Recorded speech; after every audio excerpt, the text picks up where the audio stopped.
aproveitarmos essa oportunidade de aprendizado que nos ajuda tanto, com certeza, a compreender um pouco mais a vida, um pouco mais as coisas que às vezes acontecem em nossas vidas e nós não temos respostas. Então, a doutrina do Espírito, realmente, se a gente se aprofunda nela, tenho certeza, algumas respostas ela nos traz. Então, hoje nós temos aqui a palestra da nossa irmã Guilherme, que estava programada, até que eu tive um problema de trânsito, não conseguiu chegar. Então, nosso irmão Cláudio Selva, se ela não chegar, vai conversar com a gente e com certeza nos trazer muitas coisas boas. Na minha esquerda está o nosso irmão Cláudio Luz para a prece de encerramento. Eu aqui com vocês falarei um pouco no exórdio sobre duas perguntas que sempre nós somos escalados do Livro dos Espíritos. E também, como eu sempre digo, o exórdio é um momento assim rápido, mas o principal é que a gente aproveite ele para relaxar, para se concentrar, purificar a mente do dia a dia lá fora dos problemas, para que vocês estejam, todos nós, preparados para a palestra. Então, nas horas de hoje, eles pedem o pedido da casa para a gente falar sobre, na pergunta 879 e 880. Livro dos Espíritos, vocês sabem, tem uma sequência enorme de perguntas, muito simples, de vários temas, e vale a pena ser lido aos poucos, e muitas respostas vocês vão encontrar lá. Então, quem não deu ainda, vale a pena pegar e lendo. Não é para ler assim como uma pessoa que é o livro do Espírito em 3 dias. Não é assim. Vamos lendo aos poucos e refletindo, raciocinando. As dúvidas que tiveram algumas perguntas, perguntem para a gente ou qualquer um de nós, mas estamos aqui para ajudar. Na pergunta 879, ela diz assim: qual seria o caráter do homem que praticasse a justiça em toda a sua pureza? Interessante. Resposta: tudo verdadeiro justo. A exemplo de Jesus. Porque praticaria também o amor ao próximo e a caridade, sem os quais não há verdadeira justiça. Então veja que interessante. Todos nós reclamamos muito quando sofremos alguma injustiça de uma forma ou de outra, Isso no nosso dia a dia, seja no trabalho, quando às vezes nos julgam errado, coisas desse gênero, a gente sempre reclama. Agora, nós já nos perguntamos se porventura nós estamos sendo justos para com o nosso próximo, como aqui é dito, Então, é preciso refletir sobre isso. Nós estamos aqui na casa tentando encontrar respostas e encontrar soluções para nossos problemas. Só tenho certeza de uma coisa: elas não virão sem a nossa modificação interior, porque isso não seria justiça. Seria muito cômodo se nós continuássemos agindo da nossa maneira, quiséssemos que nossos problemas fossem resolvidos e nós não nos modificássemos em nada, Isso não seria certo, não seria correto. Então, meus irmãos, cada ponto desse é para nós refletirmos. Ninguém aqui, a casa não obriga ninguém a nada, não obriga que vocês aceitem certas coisas.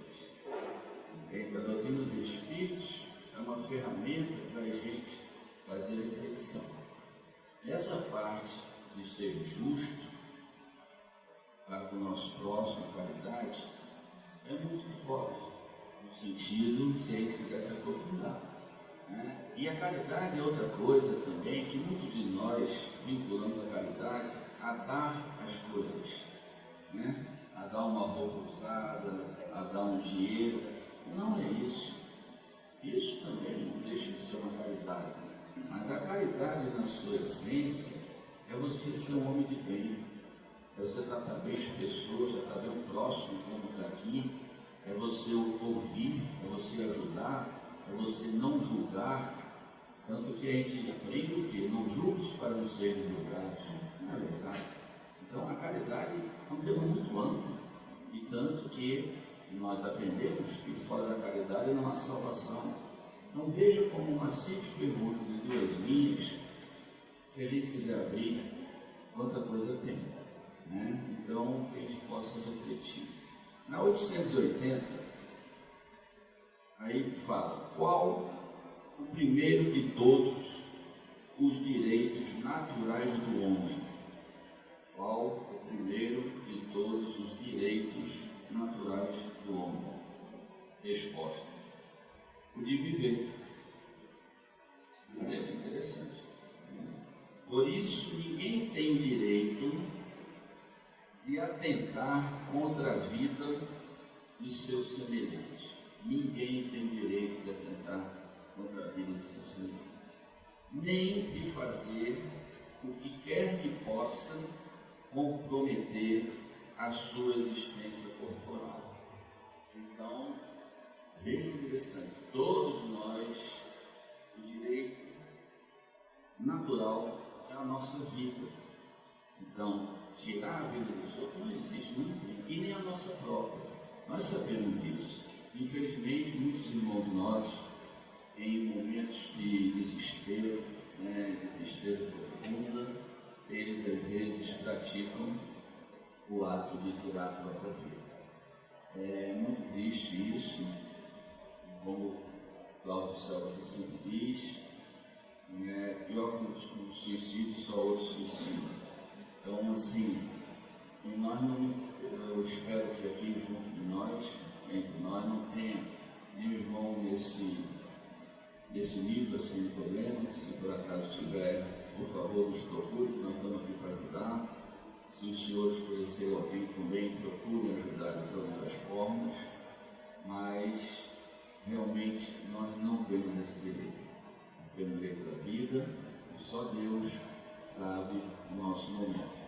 Agora há pouco, estava conversando com um amigo, um outro amigo nosso que está bem doente, já há algum tempo, e a gente fica assim, se perguntando, né?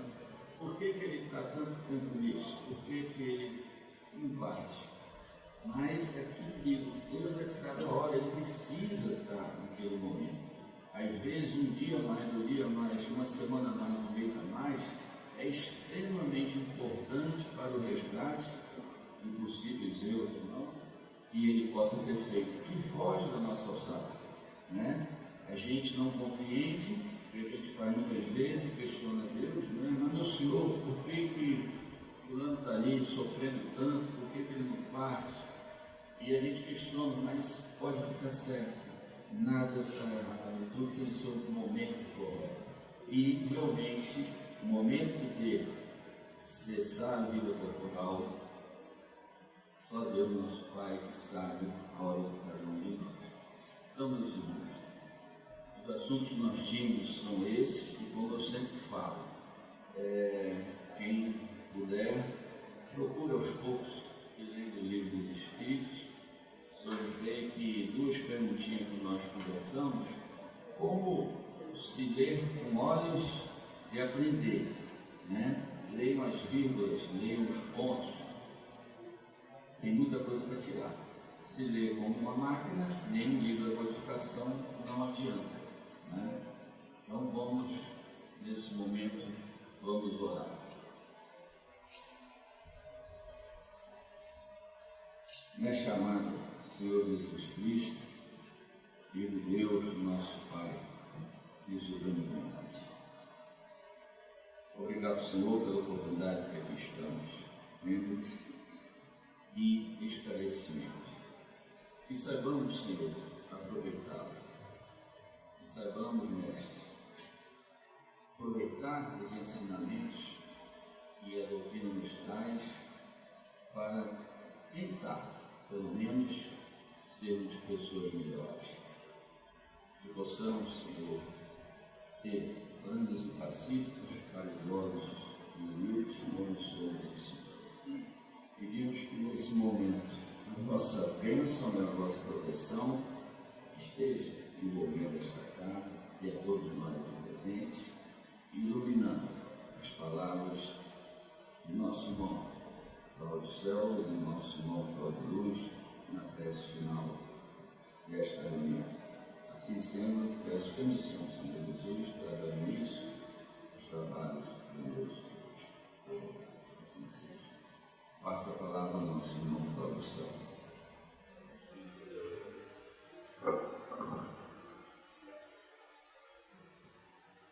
Queridas irmãs e irmãos em Cristo, boa noite.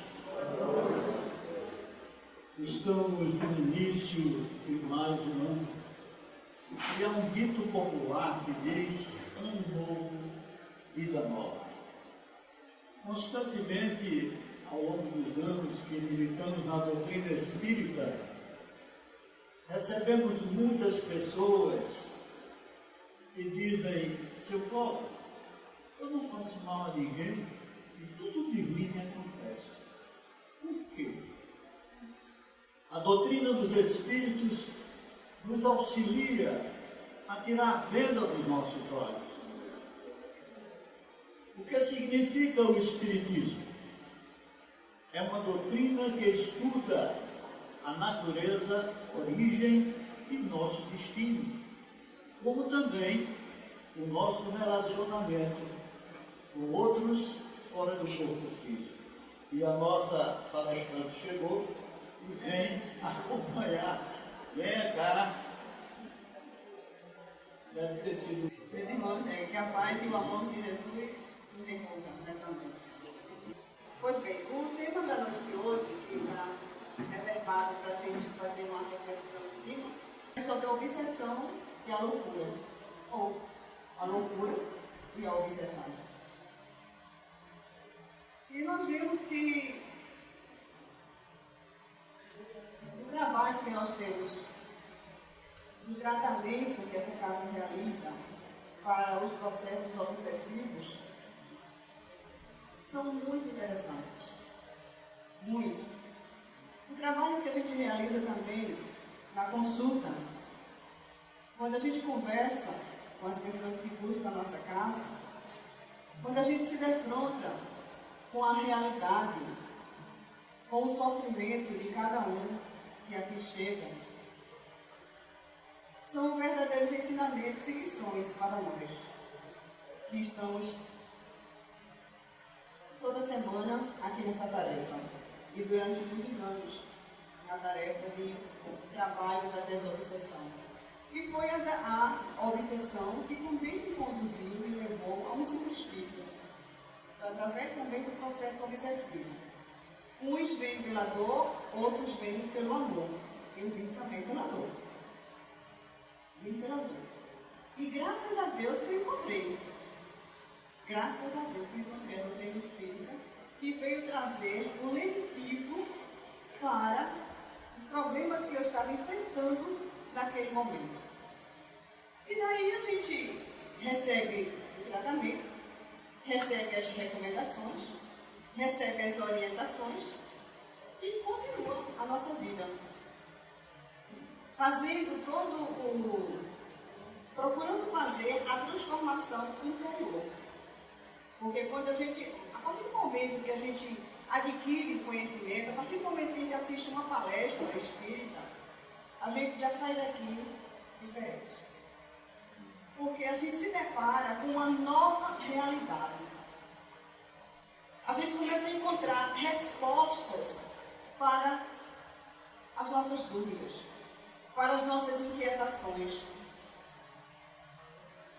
E cada palestra que eu assistia, eu ficava assim deslumbrada com o descortinamento dessa nova realidade para mim. E como nós somos influenciáveis. Como nós somos pessoas influenciáveis? Como nós nos deixamos levar pelos processos obsessivos? Divaldo Pereira Franco, ele disse que a obsessão, o ato da obsessão em si, é uma mente, um espírito, vamos dizer assim, falando da obsessão de desencarnado para encarnado, porque existem diversas formas de obsessões, mas especificamente nos desencarnados para os encarnados, ou seja, para aqueles que já partiram, que estão do outro lado e que por algum motivo estão no nosso encalço. Então está ali, emitindo vibrações, emitindo energias para nós. Mas aí ele diz que existe o obsessor, mas a criatura, nós, nos permitimos ser obsidiados. Veja que coisa interessante. Nos permitimos. E eu fiquei imaginando, pensando, refletindo sobre isso. Ou seja, não existe a obsessão sem a gente permitir. A gente se permite que seja obsidiado. Mas de que forma? Muitas vezes a gente nem se apercebe. Porque se a gente estudasse antes, tivesse um pouco mais de conhecimento, a gente já saberia como começar a se livrar da obsessão. Né? Mas muitas vezes a gente não tem esse conhecimento espiritual, porque depois que a gente tem um conhecimento, minha gente, olha o que tem de médio obsidiado. Não é? O que tem de médio, não é que você fala, o que tem de médio, eu que também sou médio, quantos processos obsessivos eu já passei? Mesmo tomando conhecimento da verdade, de como as coisas acontecem, como atuam. Mas nós somos imperfeitos.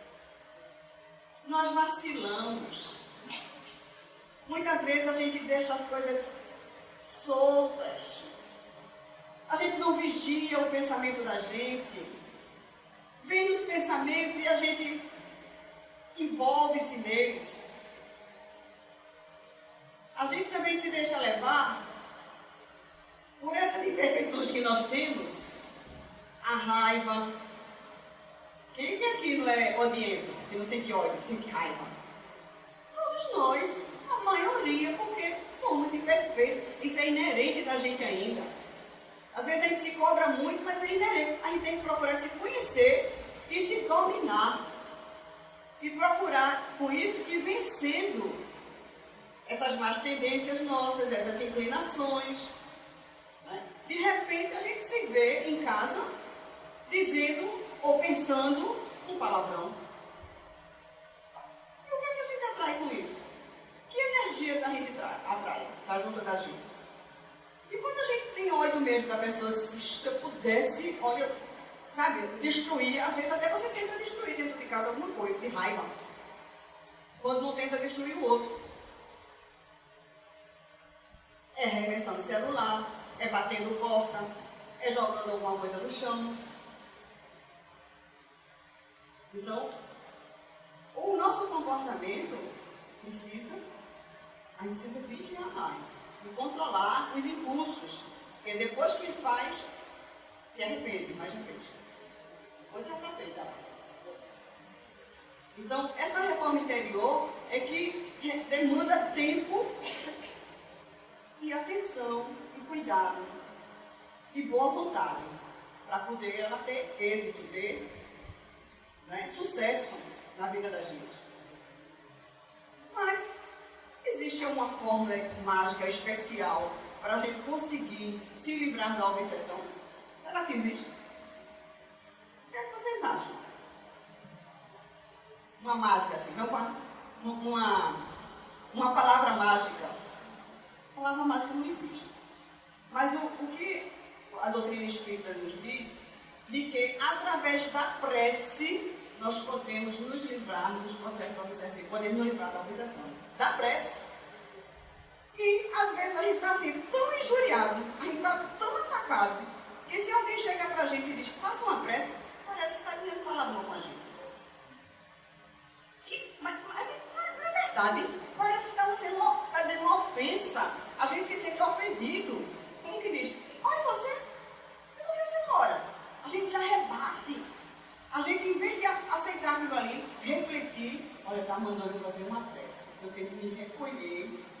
recolher em pensamento. Não é recolher, trancar-se num quarto, não. Se você está dentro de um ônibus, de um carro, na rua. Então você tem que recolher o pensamento naquele momento, daquilo que está lhe afligindo naquele momento ali, do que está tirando você do sério. Então, se conter e fazer uma prece. Meu Deus, me ajuda a sair dessa. Me dá força para eu não cair em tentação. Mas a gente se dói quando alguém diz para a gente, faça uma prece. Então, vamos pensar um pouco mais sobre isso, né? O processo obsessivo, ele começa muito simples. São mudanças de atitude, são mudanças de comportamento, irritação além do normal. A gente fica mais irritado do que tudo na vida. A gente fica, às vezes, meio tristonho, querendo se isolar um pouco. E daí você começa a perceber de que está tendo mudança no seu comportamento. Você está se estressando demais, você está ficando triste com mais facilidade. Esses sentimentos estão envolvendo você e gastando suas energias de uma forma muito... que você consegue perceber. Então a gente começa a ver que a coisa não é o sono, às vezes o pesadelo. Então são mudanças no comportamento, mudanças de atitude, pequeninas coisas que a gente começa a observar. A gente, é muito fácil a gente observar no outro, né? A gente observa no outro. É uma facilidade incrível que nós temos. Né? Agora, observar na gente as mudanças, né? Então a gente tem que colocar, né, a observação em nós. Muito mais, com mais força, com mais vontade realmente de se observar. E se a gente não se cuida, se a gente não se trata, às vezes as pessoas chegam e dizem, procure um centro espírita, procure fazer uma consulta, procure fazer um tratamento. A própria família muitas vezes diz para o familiar que está envolvido nesse processo da obsessão, e tem muitos familiares que não aceitam. A gente respeita o livre-arbítrio de cada um. Tem casos que a gente faz à distância. Está internado, né? Está impossibilidade de vir, está com um problema muito grave de saúde, não está conseguindo se locomover sozinho. Então, a gente tem que intervir, tem que ajudar. Isso aí é a qualidade que a gente tem que fazer. Né? Mas a pessoa, o envolvido, precisa estar consciente do que está acontecendo, para poder ele se dispor e ajudar no processo. Então, quando a gente não se cuida, quando a gente não se trata, a gente vai ficando cada vez mais envolvido no processo, cada vez mais doente, e o processo vai tendendo a piorar a situação.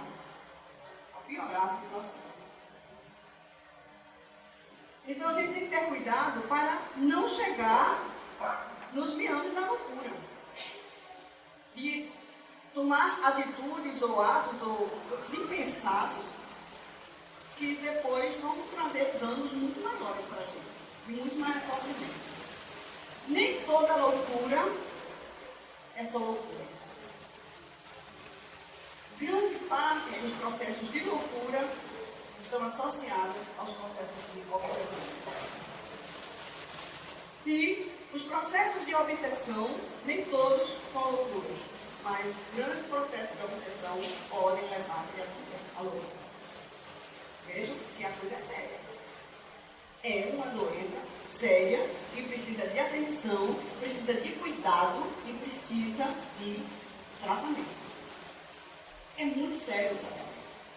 Quando diz assim na recomendação, faça o evangelho uma vez por semana. Gente, eu atualmente estou fazendo o evangelho no lar diariamente. Passei a fazer o evangelho no lar todos os dias, às 22 horas. Me reúno e vamos fazer o evangelho. Todos os dias agora lá em casa. Mas por que isso? Refleti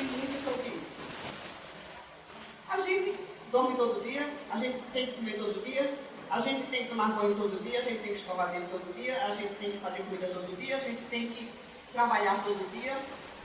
Por que o Evangelho, que é o alimento da alma, é só uma vez por semana, 10, 15 minutos, e olha lá, quando a gente não esquece.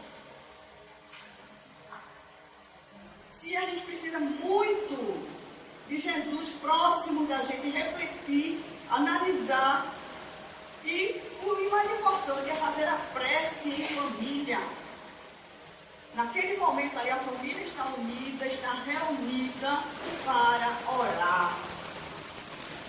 Quando a gente ora em casa, o que é que acontece?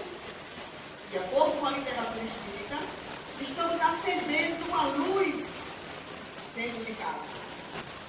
Essa luz é tão potente que ela não só beneficia os moradores daquela casa, mas ela beneficia até o quarteirão de onde você mora. Se você mora num prédio, você pode ajudar o seu prédio, os moradores do seu prédio. Você também a oração. Veja como isso é importante. No mundo que nós vivemos atualmente, um índice de violência enorme. E quando nós acendemos a luz, as trevas não têm espaço.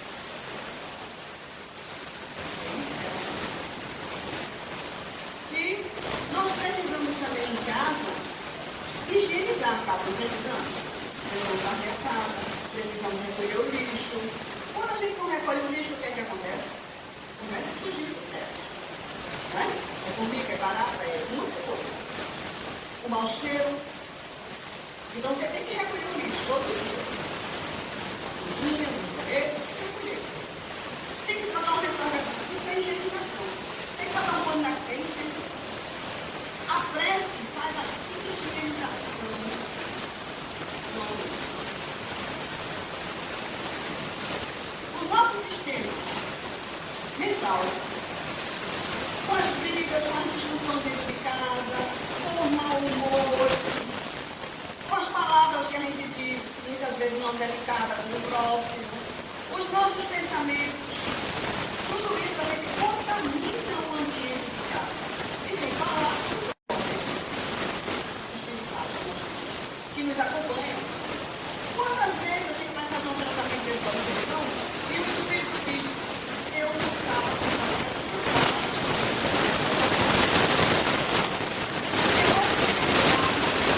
para receber nenhum esclarecimento. E o que é que você está fazendo? Eu estou na casa da pessoa. Está fazendo o que lá? Ah, eu faço tudo de bom lá. Usa a cama da pessoa. Muitas vezes faz sexo com a pessoa. Se envolve entre a família e o casal.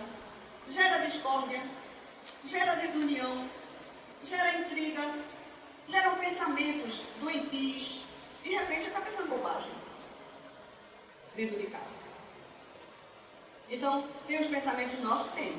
Mas tem muita sugestão mental.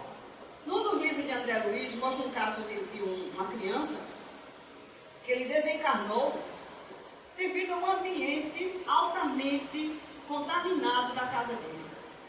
Os pais viviam em guerra. As paredes tinham criaram como se fosse um lodo, que a criança desenvolveu uma doença na garganta que levou ela ao desencarne. Vejam só. Então, um processo de contaminação dentro do próprio lar. Então, com o Evangelho no lar, você está ajudando a descontaminar. Você está orando em família. Você está mudando o padrão vibratório, pelo menos 10, 15 minutos, 20 minutos da leitura do Evangelho, leitura de uma mensagem edificante. Fazer um breve comentário sobre aquela mensagem, sobre a leitura do Evangelho. Você ali já mudou o seu padrão vibratório. Gente, e tem dia que o clima está tão ruim que somente um fala e o outro fica mudo. É assim. Um vai fazer a prece, um faz a prece inicial, outro final, o outro faz. Assim, não quer fazer a prece não. O outro vai estar melhor em condições, faz. Porque tem dia que realmente a gente está enjulhado. Tem dia que a gente está atacado. Tem dia que a gente está em crise. Tem dia que a gente está... É uma luta.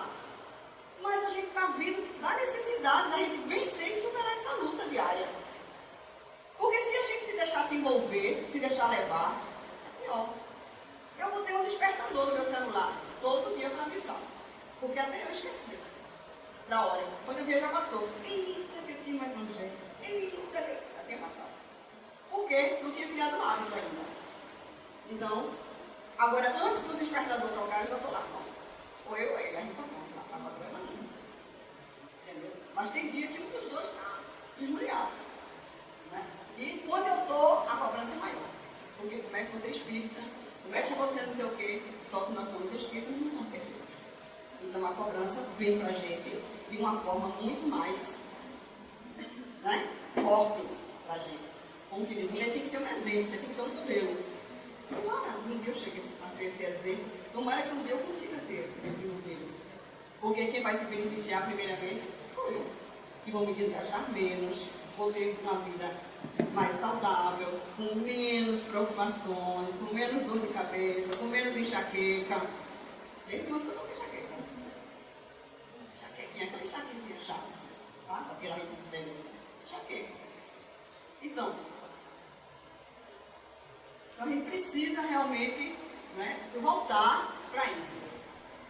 Então, no livro mostrou a criança que desencarnou proveniente de uma contaminação do lar, briga constante dos pais, palavras ofensivas, o ambiente ficou altamente impregnado e a criança pegou uma doença e não conseguiu sair dela, levou a óbito.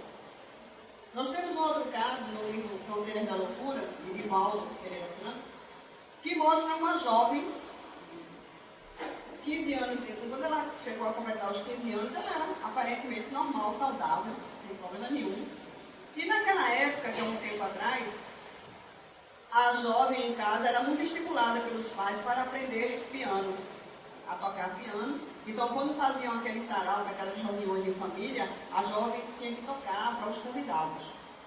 E como ela estava fazendo 15 anos, o pai era um militar muito rígido, muito severo, e ele convidou os amigos, convidou as pessoas, tudinho, e a maior alegria, a maior satisfação, porque a filha, ele ia apresentar a filha para a sociedade, e a filha ia tocar, mostrar os dotes dela, né, os dons dela no piano. Ela tocava belíssimamente o piano. Nisso, ela senta ao piano, lá todo mundo sentado, esperando, né, a apresentação dela, na casa dele, lá no Rio de Janeiro, casa belíssima. E ela, quando mal ela começou a tocar, ela teve uma crise, como se fosse um histerismo, como se fosse uma loucura, e saiu gritando, e ninguém conseguia conter ela. E ele ficou assim, assustado, todo mundo ficou assustado, porque ninguém esperava uma jovem daquela tão calma, tão educada, tocando piano, e de repente a moça se destrambelhou, perdeu o controle, perdeu o domínio.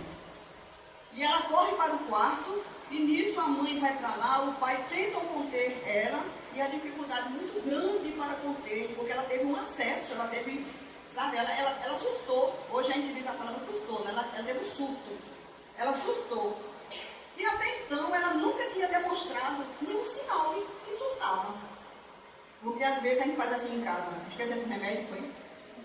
Né? Tu está surtando, ou tu está surtado. Né? Hoje a gente diz assim em casa, né? Um com o outro, né? Quando começa a sair um pouco da linha, né? Já começa a ficar um pouco, mas tu está surtando, ó, tu está surtando, toma cuidado, né? Naquele tempo você usava esse termo. E aí, o que é que acontece com ela? Ela tem uma crise de loucura. Tem uma crise de loucura e chamam o médico, tudinho. Só sei que no final ela só consegue conter ela através da camisa de forças. Olha que coisa séria. Olha que coisa grave. Muito grave. E aí o que é que tem por trás disso tudo? O espírito. O espírito obsessor do pai, não era da filha, era do pai. Era uma pessoa cruel.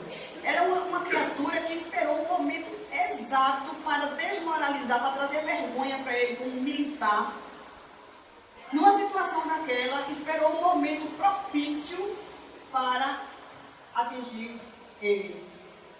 E usou quem? A filha. Ela foi um instrumento dele para atingir o pai. E aí a gente fica, eu fiquei como é que pode? Como é que Deus permite? Não é? Nada acontece por acaso na vida de ninguém. Nada. Tem pessoas que têm uma mente mais fraca. A gente diz assim, fulano tem uma mente mais fraca. Não tem? Não tem? Tem gente que tem uma mente um pouco mais frágil, mais suscetível, mais sensível. Não tem pessoas assim? Tem pessoas assim. Tem uma, né? Requer um pouco mais de cuidado, um pouco mais de atenção. Tem gente que, às vezes a gente diz assim, rapaz, eu tenho tanto medo de surtar, eu tenho medo da loucura, eu tenho medo, sabe? Eu tenho medo de perder o controle. Então você tem que se policiar. Não deixe o medo dominar você. E se você está com essa ideia muito forte, procure um psiquiatra, procure um médico. Para não surtar, porque depois que surta, a complicação é maior. O trabalho é maior. Então a gente tem que fazer um tratamento antes, para não chegar a surtar. Porque destrambelhou, você vai dar trabalho para se recuperar. Vai dar trabalho aos amigos espirituais, aos médicos, muito medicamento, e muitas vezes não consegue voltar ao seu normal. Sempre vai ficar assim, uma coisinha, tá? Em desalinho. E ela teve que ser, ela não parava de gritar, não teve mais festa, não teve mais sarau, não teve mais nada. Todo mundo teve que ir embora, porque ela não parava de gritar e agitava lá no quarto. Gritando, e batendo as pernas, e querendo quebrar tudo, e foi uma coisa séria. E ela foi levada para um hospital para tratamento, para conter, né? Quando chegou lá, os médicos tiveram que sedá-la. Ela, mesmo sedada, ela ficava se debatendo, porque o espírito estava junto. E o espírito tinha toda uma força, né, daquela criatura sobre ela. E depois a espiritualidade mostra por que aquela jovem chegou àquele ponto. Que mecanismo tinha a mente dela? Então ele diz o seguinte, que uma pessoa quando utiliza sua mente desenvolve muito para o mal, ela reencarna e fica propícia. Porque é uma pessoa que tem a mente trabalhou muito para o mal. Então é uma mente muito sensível. E descansou. Fizeram todo um tratamento e ele, o pai, relutou, porque ele não aceitava tratamento espiritual, ele não aceitava que ele paciente para ele, era uma vergonha, ele não sente espírito. Eu imagino, uma pessoa de um comando entrar aqui num beco desse, num local desse, para vir fazer uma consulta com centro espírita. O orgulho, a vaidade, né? A prepotência, de se achar mais importante, Mas a menina não saía do processo e ele, por fim, atendeu. Depois de muito tempo, de meses, um ano, ela internada, não conseguia melhorar, internada. E ele vai para o tratamento, fazer o tratamento por ela. E daí começam a ajudar. O espírito vai sendo afastado aos poucos. E ele vai conseguindo entender o que a filha passou por esse processo e ele também. Que são justamente o nosso passado. Ninguém sofre aqui à toa. Nós somos a conquista do que nós fizemos. E seremos no futuro a conquista de outros. Porque a gente tem que semear e plantar hoje, porque a colheita mais cedo ou mais tarde.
Então, a coisa vai piorar mais ainda. A tendência é piorar mais ainda. Porque a mãe não quer fazer. Isso é uma coisa séria. Não quer. Já se fez tempo que as mulheres se submetiam. Então, aceita e muitas vezes a pessoa mente para o outro. Mente. E aí já começa um relacionamento errado. Já começa uma coisa truncada. Coisa que começa errada é muito difícil dar certo. Porque você está mexendo com o sentimento dos outros. O exemplo que você está gerando para dar para os seus filhos. E para você não é algo muito sério. Primeiro que eu vou se libertar e levar o outro para depois ficar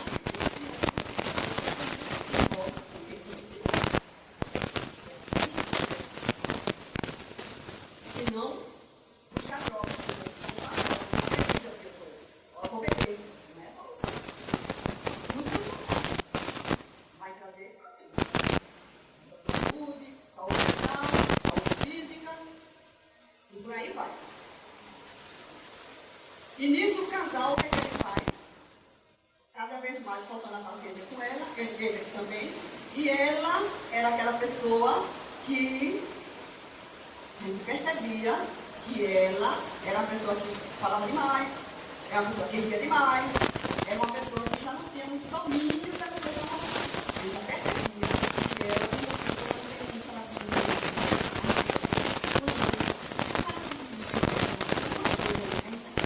Aquela pessoa sai do caminho normal. Era o caso. Ela já demonstrava que tinha essa facilidade. E nisso, o que ele faz? Providenciou um internamento na clínica psiquiátrica, sem ela aceitar.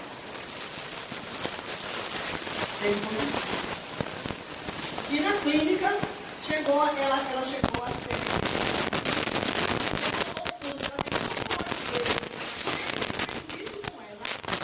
ela não aceitou, ela não concordou, mas ele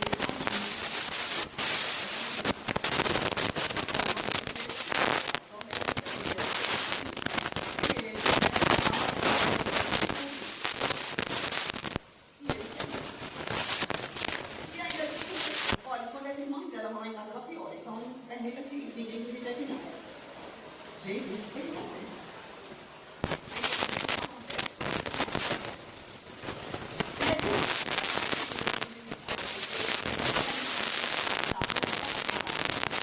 Ela piorava por conta da situação que ela não aceitava e ela não conseguia se entender mais com o marido.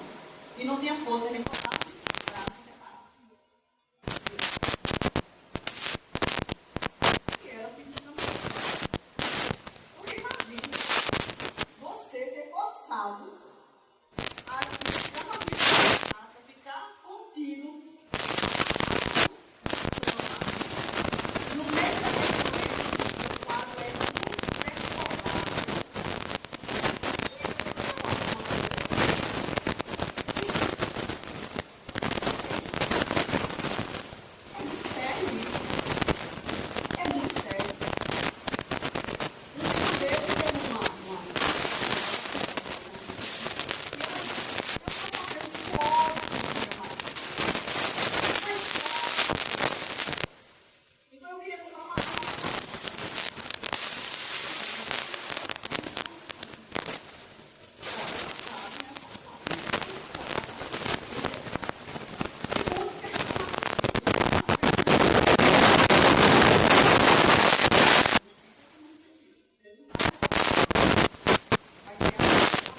a nossa mente que adoece. E daqui a pouco a gente está cometendo atos, desafios, que às vezes até a gente desconhece. Porque a gente não se sabe. Tem pessoas que perguntam muito de condição. Qual o problema de a mente é um órgão simplesmente tratamento. E adoece, nós podemos adoecer mentalmente. Com todos os transtornos, com todos os problemas, com todas as dificuldades, com todos os stresses, aí a gente precisa da dificuldade de administrar os conflitos na vida. Escolha de Deus. Esse povo escolha de Deus.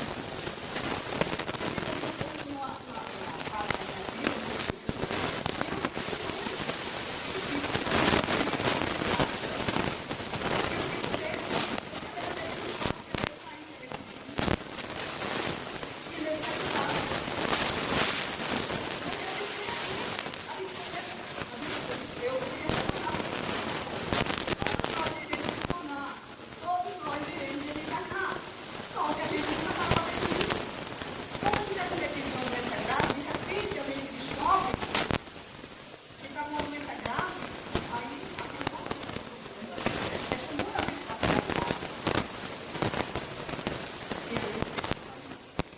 não sabia o que era, não sabia o que era. Mas é que desenvolver, por isso que eu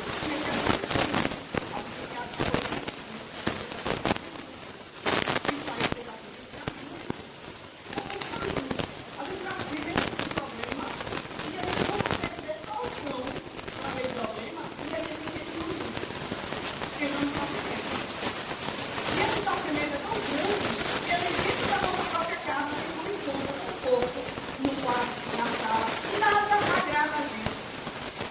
você fica quase que no estado de loucura dentro da sua própria casa. Que é o seu ninho, e que seu corpo acumulado, mas devido ao medo de enfrentar a dor, medo de enfrentar a doença, medo de enfrentar tudo o que viria pela frente, eu tive que enfrentar.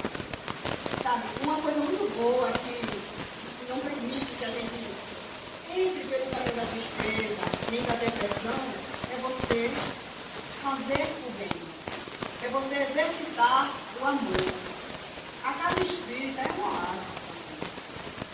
Tá? Tem visita a vida, tem visita à creche, tem um trabalho com as mães.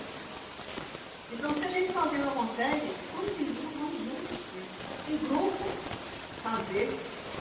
Então, quando a gente se dedica ao próximo, a gente esquece um pouco a gente, a gente esquece as coisas da gente. A gente começa a exercitar o amor, e principalmente para aqueles que não têm como retribuir para a gente. Porque às vezes a gente ajuda na família, na hora que a gente precisa, aquele não está disponível também, porque a gente tem fome. A gente já se cobra. E que cobra hoje. E quando você ajuda as pessoas desinteressadamente, que é isso que a gente precisa sempre fazer, desinteressadamente, fazer o bem pelo bem, como é bom ser bom. Que frase. Como é bom ser bom. E Divaldo disse o seguinte, para encerrar, Divaldo disse o seguinte, que como a gente vacila muito aos nossos pensamentos, né? A gente não para de pensar, ninguém consegue parar de pensar. E ele disse que até hoje, diariamente, ele lê uma pergunta do Livro dos Espíritos. Todo dia, ele pega, abre, lê uma pergunta. E fica com aquela pergunta na cabeça dele. Durante o dia, quando vem um outro pensamento de uma tristeza, uma doença, uma velhice, alguma coisa assim, aí ele vai, volta o pensamento para a pergunta. É um exercício mental. Porque senão, a gente se deixa, ele disse, senão, a gente se deixa vagar, se deixa enveredar pelos pensamentos negativos, pensamentos. Quando a gente vê, a gente está triste. Quando a gente vê, a gente está envolvido naquele pensamento, a gente está. Então ele disse, isso aí é um exercício diário. Ele diz que faz isso até hoje, diariamente ele escolhe uma pergunta. E aí ele reflete sobre aquilo ali. Aí quando o pensamento vem uma coisa ruim, aí ele volta, aí eu estou sabendo que eu li, ou seja, eu vou deixar de lado um pouco isso aqui que eu estava pensando, isso aqui vai me colocar, isso aqui vai trazer, né? Desconforto para mim, aí ele volta o pensamento para lá. E quando a pessoa não faz isso, o que é que acontece? Você dá vazão Você se entrega àquele pensamento. Você se deixa levar. Você se tranca no quarto, você vai para o quarto, às vezes você não quer comer agora, não estou com vontade, e você vai se deixando envolver por aquilo ali. Aí daqui a pouco chega uma pessoa em casa, já está irritada com a pessoa, você já está mal-humorado, o que houve? Os pensamentos da pessoa, só está se deixando envolver naqueles pensamentos doentios. Onde está minando as energias da pessoa, você nem se percebe, está abraçando mesmo o outro que está dentro. Então a vida é uma luta diária, onde a gente tem que exercitar o bem, exercitar o amor, exercitar os pensamentos positivos, né? O Evangelho, então essa prática que eu estou fazendo, o Evangelho, todo dia, uma vez por dia em casa, para ficar meditando sobre aquele ensinamento aí, quando vem o pensamento aí, volta o pensamento que eu tenho no Evangelho, o que é que eu vou dizer, uma frase, e aí volta o pensamento. Que Deus possa nos abençoar, que nos possa encontrar muita força, muita coragem para continuar a nossa jornada e que nós possamos sair daqui vitoriosos. Porque a nossa reencarnação, a gente tem um propósito aqui. E esse propósito é se melhorar. Ninguém veio para piorar, nem para se endividar mais. Muito pelo contrário. Viver para adquirir mais conhecimentos e vencer as nossas más tendências. Que Deus nos abençoe. Muita paz. Agradeço a palavra do nosso irmão presidente, como eu cito no começo, com certeza muitas coisas importantes para os irmãos podem ter tirado daqui. E uma frase linda que resume tanto que eu falei no final agora. Como é bom ser bom. Entenda que a gente possa refletir sobre isso. Quando a gente faz o bem, a gente pensa que está ajudando o outro. Benefício que nós recebemos para nós todos. Então, meus irmãos, nesse momento, eu peço ao nosso irmão Cláudio, hoje faça a prece da semana. Irmãos, vamos agradecer a Jesus. Estamos aqui mais uma vez, nessa fase com a escola, no aprendizado, que possamos aprender a ser melhor pessoas. Na fase de oração, que aprendemos a chegar ao nosso Pai Maior. É um hospital de pessoas doentes, que somos todos nós, aqui a cura dessa crise. E podemos aprender e pôr em prática no dia a dia, assim uma pessoa melhor. E que Deus possa ter uma semana de paz, de luz, de muita força e sabedoria. Nós temos trabalho físico. Mestre Jesus amado, obrigado por aqui estarmos. Pedimos que a vossa paz e proteção seja com Deus, hoje e sempre. Não vou